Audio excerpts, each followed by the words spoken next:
So guys, welcome back.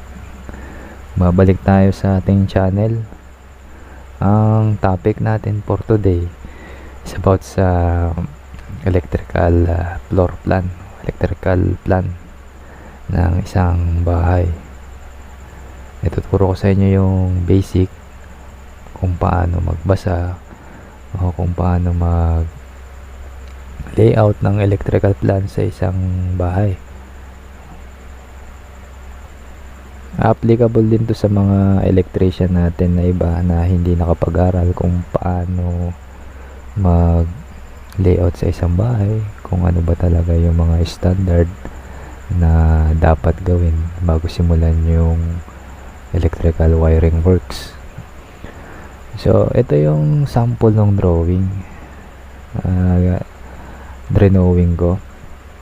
Bali pinagsama ko na yung wiring ng mga ilaw at saka mga outlet sa plano, kasi hiwalay yan, parang ganito. Ayan, so hiwalay siya. Iba yung sa lightings, iba yung sa outlet nya, para hindi halo-halo yung circuit at alam yung circuit ng outlet at saka circuit ng ilaw. Dito sa kanang bahagi kita niyo yung legend symbol ng mga schematic na ginuhit natin. Ito yung mga yun. So dun muna tayo sa una, no? Yung unang schematic nya, yun is yung home run circuit. Ito yun, yung mga home run circuit natin. Bali sila yung start ng circuit na kung saan main line na itatap doon sa branches circuit ng breaker. Sila yung pupunta doon sa branches circuit ng breaker. Ito naman yung outlet. Ito outlet. Yan. Siya naman yung outlet.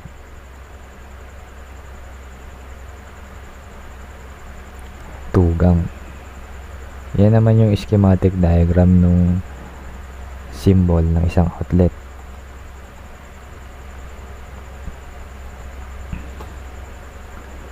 Itong isang outlet naman para sa rep to. Yun, yung symbol na yan. Meron tayong fluorescent. Ito gas range, yung klase ng lutuan na merong ginagamit na mga electronics sa saksakan. Ito yung gas range niya na outlet. Ito yun. Weatherproof outlet, panglabas na outlet. Pin light, ito yung mga pin light natin. Panel MCB on main circuit breaker. Ito. Tapos S2 o baliktad dito bali yung S2 natin double switch yun. Ito siya. Yung single switch natin S1, ito yun. Baliktad lang yung lagay ko sa drawing Tapos yung line wire, ito yung line wire nya, tsaka switch wire siya. Itong isa yung broken na linya para sa mga switch. So ito basic lang to, no, na electrical plan, para kung may idea lang kayo, kung gusto niyo makakita ng mga electrical plan, pwede kayo mag-research pa para about dito. Ito ay basic lang, tuturo ko lang kung paano siya ginagawa, kung ano yung mga symbol ng isang electrical plan. So punta naman tayo dun sa kung paano i-compute yung electrical plan natin, no. So ito yung ginawa kong schedule of load ng electrical plan kanina na ginawa natin. Naka-summary lang to, no? Hindi ko naman siya dinetails talaga maigi. Depende rin yun sa gumuguhit, sa gumagawa na engineer. So ito yung simple lang na para maintindihan nyo lang kung ano yung mga nakalagay dun sa drawing natin. Dito sa unang side, nandito yung circuit number, kung yun ba ay circuit 1, circuit 2, circuit 3. Yun yung home run circuit na sinasabi ko kanina. Ito naman sa load description, kung ano yung pangalan na nakatap doon sa circuit natin na 1, kung yan ba ay lightning, refrigerator 1/2 horsepower, gas range, outlet, aircon, tsaka naglagay tayo ng spare in case na may idagdag yung tenant o yung may-ari. Sa number of outlet naman, ito sa part ng ilaw tsaka sa part ng outlet, kung ilan yung ilaw, ilan yung outlet para sa refrigerator, gas, common outlet, sa aircon, at saka wala na, spare na. Yan lang yung nilagay natin, konti lang yung load. Ito naman sa watts or voltage ampere ang nakalagay minsan sa plano yan. So nilagay ko na lang na watts para maintindihan ng ating mga bagong electrician. So sa lightning o lighting, ito ang computation niya lang dyan ay ganito lang yung kanyang computation dyan, no? Sabi ko nga, yung isang ilaw is katumbas nun is 100 watts. So 100 watts times 8, ang lalabas ay 800 watts. So ito yung 800 watts natin. Siya yung ilalagay mo dun sa VA, voltage ampere, or sa watts na table. Paano naman natin nakuha yung 3.6? Yung I is equivalent to, or ibig sabihin is current yung I. Paano natin nakuha yung 3.6 ampere? Ganito lang yung computation niya. Sa pagkuha ng amperahe, yung watts, i-divide mo lang yun sa voltahe. Etong watts tsaka voltahe, i-divide mo lang yan.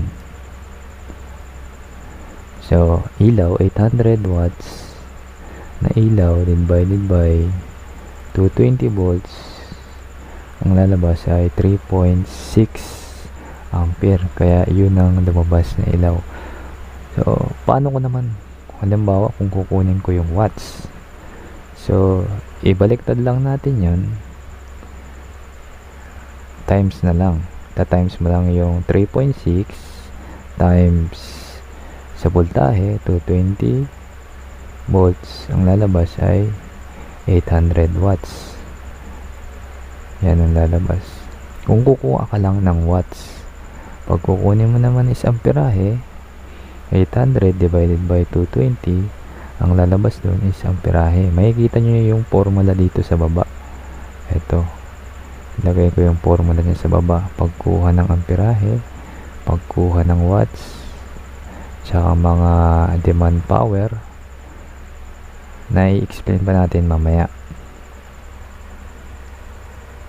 Sa circuit breaker protection naman, nilagay ko 15 ampere para sa ilaw. Yun yung standard na amperahe na ilalagay na circuit breaker para sa ilaw. Tapos sa conductor wire naman is 2.0 squared THWN o THHN, or tinatawag na number 14 sa American wire gauge. Yung tubo is 20 mm diameter, o sa inches ay 1/2 na PVC pipe. So punta naman tayo sa refrigerator 1/2 kung paano yung computation nito.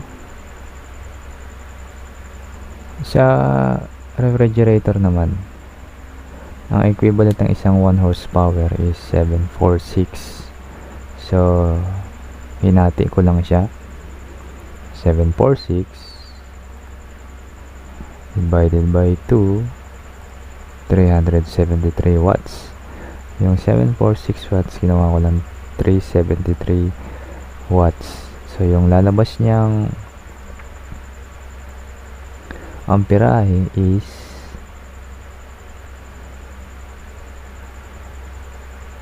1.6 ampere. 373 watts divided by nyo lang sa 220, lalabas dyan yung amperahe na 1.6 ampere. So ito yon.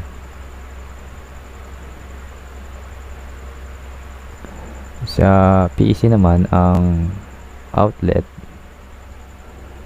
standard ay 20 ampere. Ayan, 20 ampere siya. So pasok pa rin siya dun sa 1.6 ampere, basta hindi siya lalampas dun sa 20 ampere nilalagay natin. Ang size ng conductor wire naman yan ay 3.5 mm squared, o pwede rin tinatawag na 12 American wire gauge. At ang size din ng PVC niya is 1/2 or 20 mm diameter. Basta sa outlet ang standard at minimum maximum ng ampere ay 20. Sa ilaw naman is 15. Depende pa rin yun sa load, kung ano yung load na ikakabit nyo. Kaya meron tayong mga computation na ginagawa. Tandaan nyo lang yung mga formula na ginagamit natin. Kasi yan, nakadepende yan sa gagamitin nyo kung ilang amperahe yung ilalagay nyong breaker sa isang unit. So sa outlet naman, dito sa part ng outlet, ang minimum at maximum naman ng outlet, isang outlet is 180 watts. So titignan nyo lang yung computation.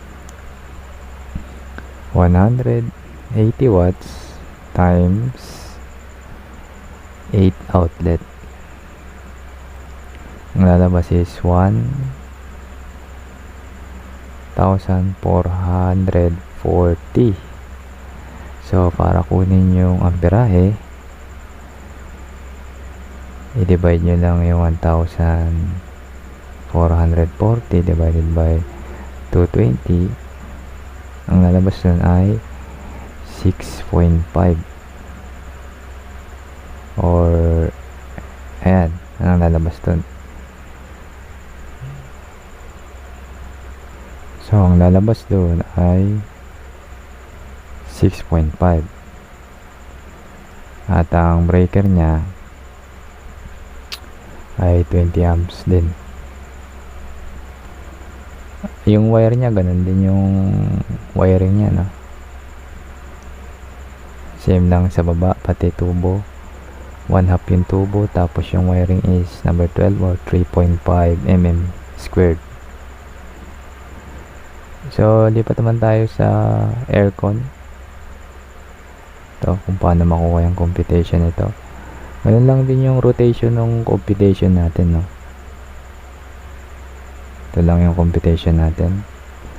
So 1 horsepower nga is equivalent to 746 watts times 220 Kaya ang lalabas niya,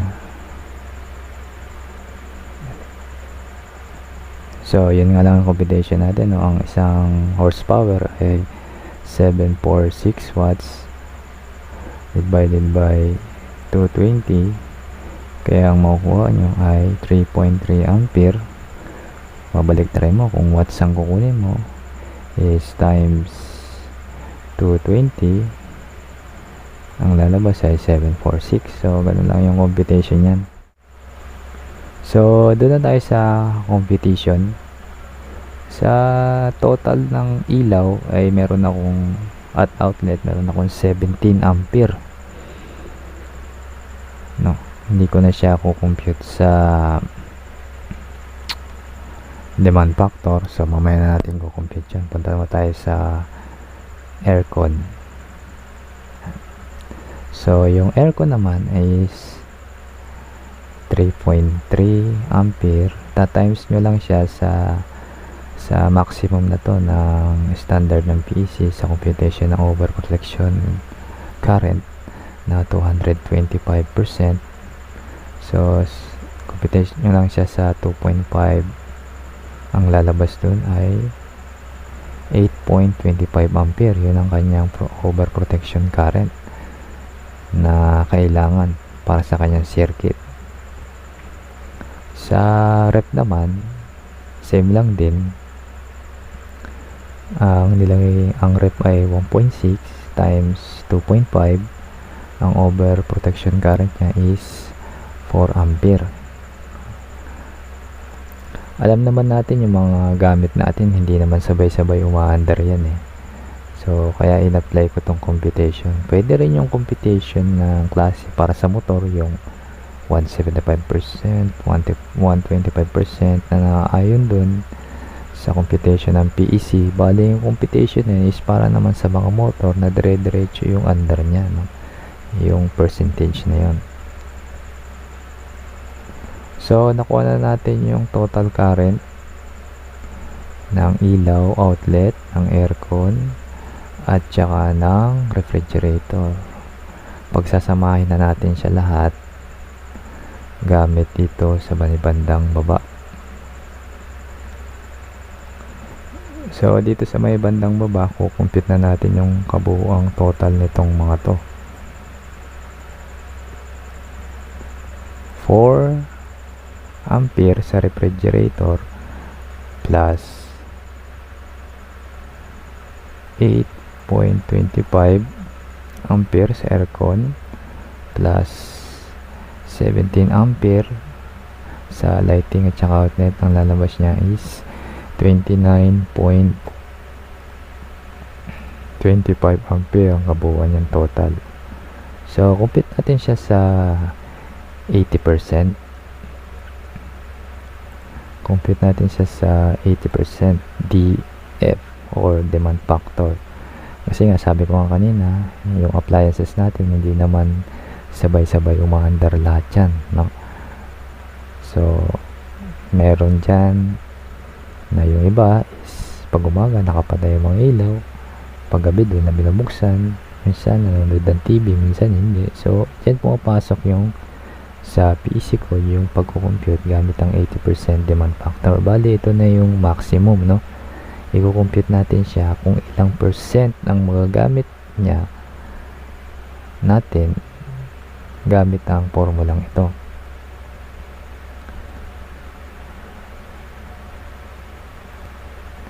So compute natin, ampere nun is 29.25 times 0.80 o 80% is equal to 23.4. Bali yun lang yung nagamit niyang percentage, 23.4 lang yung nagamit niyang percentage. So pasok siya pa rin sa 80%.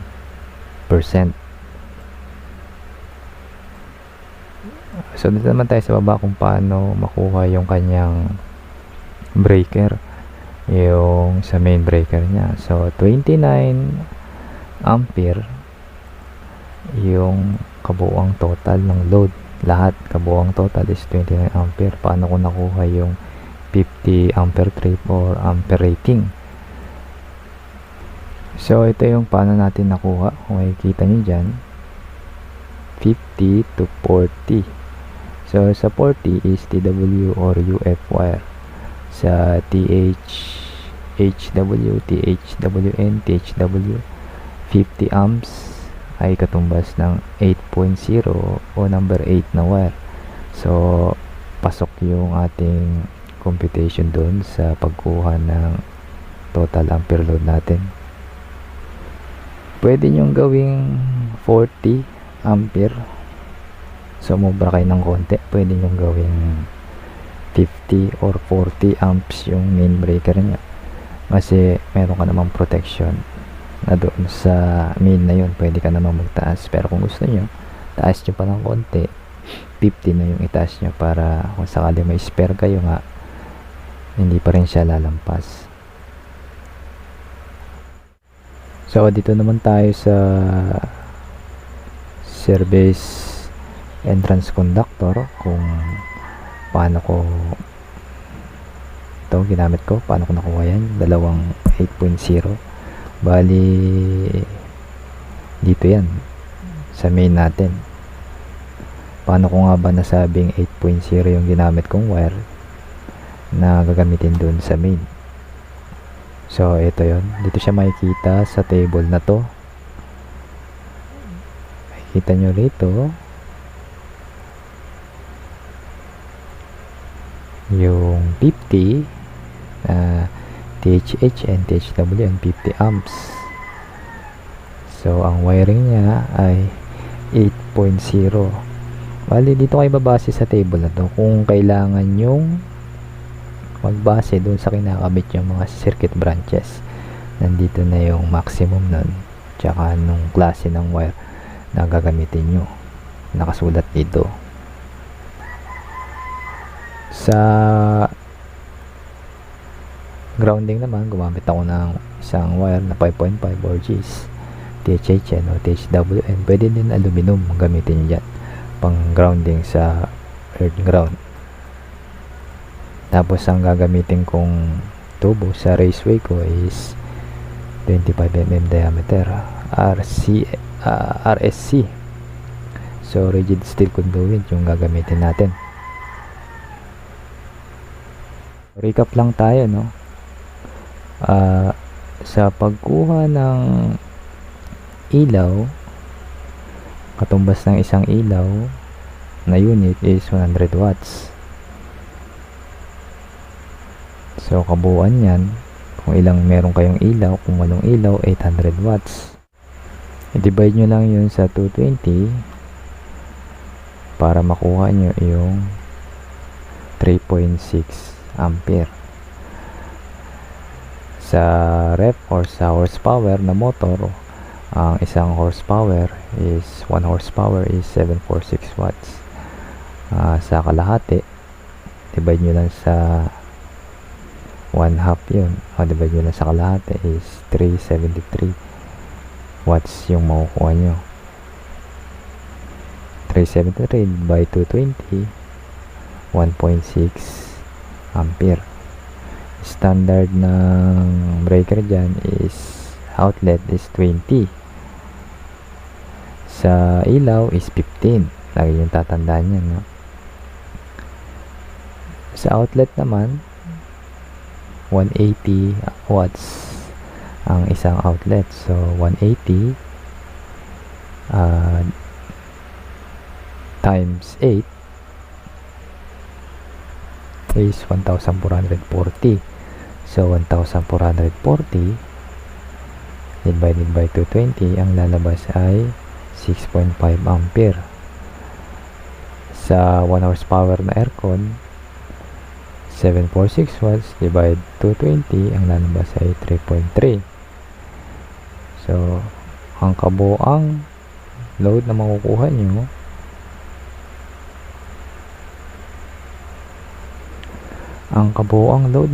nyo ay sa ilaw ay 17 3.3 at 1.6. So kukumpitin natin yung overprotection current ng mga motor natin gamit ang 225%. Yun na yung maximum, isa na lang yung kunin nyo, yun na lang. 225%. Sabi ko nga, pag yung motor nyo naman is running nya is continuously, ang gagamitin yung overprotection current is 125%. So sa 225%, meron tayong 8.25 ampere ang protection na gagamitin kong breaker para sa aircon. Sa refrigerator naman, 1.6 times 2.5 naman ang lumabas na gagamitin kong protection ay 4 ampere. Bali, yun yung protection na kailangan niya na gagamitin ko. Pero pag sa breaker, standard is 20. Sobra na yun. Sabihin, yun na yung protection na kailangan niya para hindi masira yung unit natin. Yung kabuang load ng lahat ng total load mo, compute mo lang yan, plus mo lang, ito yung lalabas sa baba, 29.25 times demand factor, kung pasok pa siya dun sa inyong power demand sa pang-araw-araw. So ang lumabas is 23% lang nagagamit mo. So pasok pa rin siya sa 80%.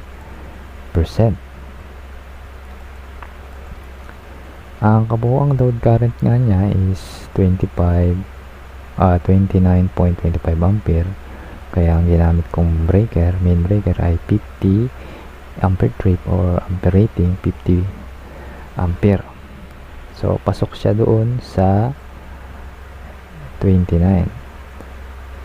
Sobra ka lang ng 10, 20 para doon sa overprotection current mo. Sa wire, sa main wire mo, sa service entrance mo, sa 8.0, babase ka nga lang dun sa sinabi ko kanina, depende yun sa amperahe na gagamitin mo, yung size na gagamitin mong wire. Ito yun, nakalagay yun sa PEC book. Kung sa 8.0 ka, THH and THW nang gagamitin mo, 50 ampere ang size ng gagamitin mo breaker. Sa size ng wire is 8.0. Pag 5.5, ang katumbas yan ay 30 ampere o 35 sa THN, THWN. Nakabase yan dito. Importante kasi meron kang ganitong table na da-download naman yung mga PEC natin book. Pwede rin siyang bumili ka ng libro na yan, kasi ito yung babasihan mo talaga sa paggamit ng mga wiring. Sa 2.0, 20 ampere yung nakalagay na edition dito. So yung 15 talaga yung sa ilaw, pwede rin 20. So kailangan mo lang nung table na to para basihan. Bali sa side na to, is yung size ng wire. Sa kabilang side, kung yung wire is TW, yan yung amperahe. Sa side ng THWN, THHN, yan ang size ng breaker. Pwede kayong bumasi dyan pag mayroong na kayong kukumpitin na service, pag may kukumpitin na kayong service entrance. So tandaan nyo lang yung formula na to sa mga basic common. Yan yung talagang ginagamit na formula lang, no? Paano kuhanin yung amperahe ng appliances. So tignan nyo lang yung nameplate nung watts nun, kung ilang watts yun.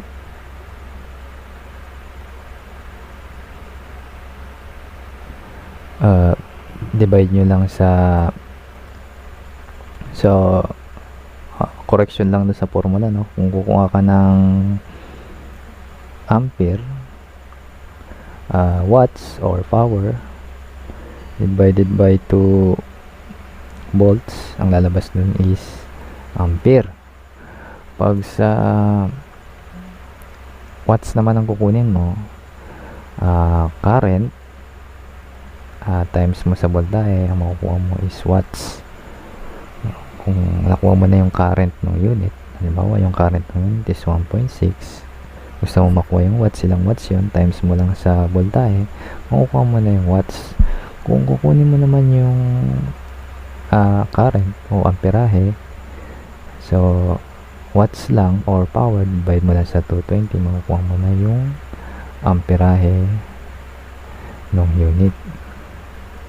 Sa demand power naman o demand factor, yung total current na nakuha mo doon sa kabuuang bahay, times mo lang sa 80%, yun na yung maximum niya. Minimum na yung minimum niya 80% or maximum, kung pasok ba siya dun sa 80% na hinihingi ng demand factor mo, no? Sa pagkuha naman ng over protection current o over current protection, standard is maximum is 225% current ng isang motor. Sa motor to sa mga motor natin to, current nun times mo sa 225 kung ilang protection yung ipapasok mo para malampasan mo pa yung ikakabit mong breaker. So ito yung formula na basic lang na dapat tandaan sa mga pag-compute sa ating electrical load. So ayun lang ating vlog. Sana kahit papaano may natutunan kayo sa basic lang natin. Kung may mga katanungan din kayo, pwede kayong mag-drop ng comment sa section box natin, no? Ito is intent lang sa mga beginner at saka sa mga electrician din na gustong matutong kung paano ba gumawa ng schedule of load o magbasa ng plano kung paano ilalagay nilang breaker sa kanilang kinakabit o ginagawang bahay. So maraming salamat sa panonood and God bless.